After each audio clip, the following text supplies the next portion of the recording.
Hello. So, one of the operations in surveying that is so common is called control survey or control survey.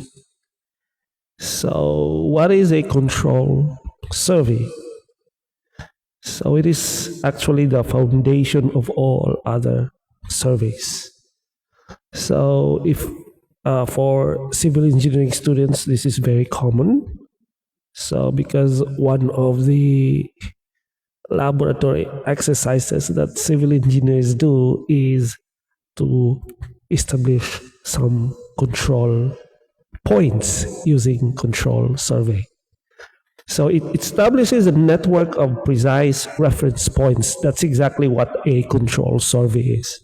So it establishes a network of precise reference points. So the objective for this is to establish a precise horizontal. So it has a lat longs. If you're familiar with the lat and the long, the longitude and the latitude, or we call it the x.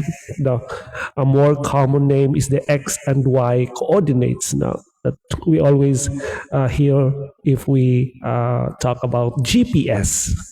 Now, if we go to a point or to a place using the GPS in our phones, we are actually using the x and the y coordinates of that place or that point. So the control survey would establish these points, these x and y coordinate points. All right, so that's the purpose of the control survey. So there are methods. So one of the methods is, so it utilizes the high precision instruments like the GPS.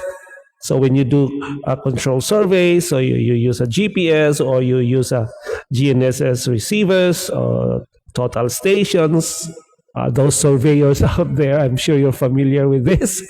So total stations or levels, you often ties national, international or state geodetic networks using the spatial reference system.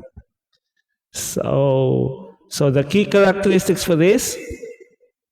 So these points are considered primary control and are usually marked by permanent monuments like discs or concrete pillars. You probably have seen this.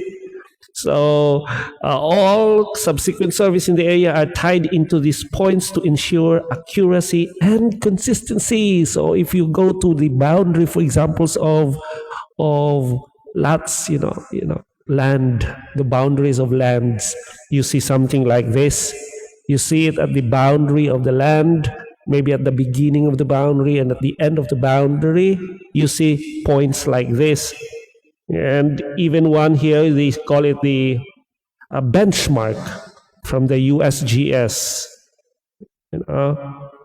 So, and if you see here for the benchmark, it has, for example, an elevation. So these are actually points on the land that is fixed. So that is why it is called a benchmark, because it is used as a reference point when you do survey. So if you survey a land, something like this, so the National Geodetic Survey maintains a network of brass discs on hilltops. A surveyor setting up a new construction site will first locate one of these discs and measure from it. This ensures that the new building's location is accurately placed relative to the Earth's coordinate system and aligns the. So imagine, so if you want to construct a building in a new lot somewhere in a hilltop, so you need to do a survey first. So you have to make sure that your building would be inside the land that's allotted for it, right?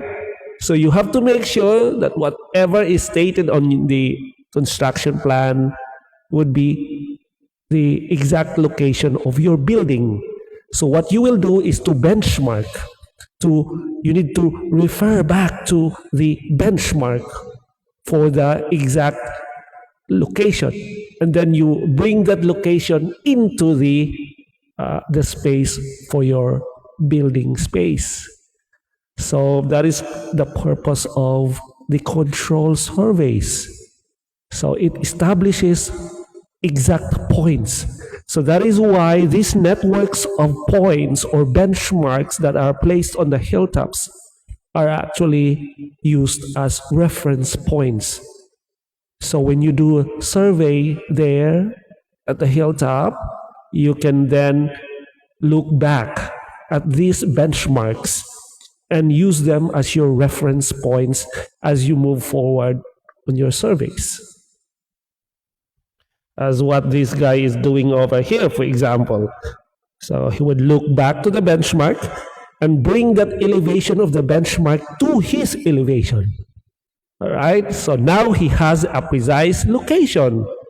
So the person now has a precise location. How?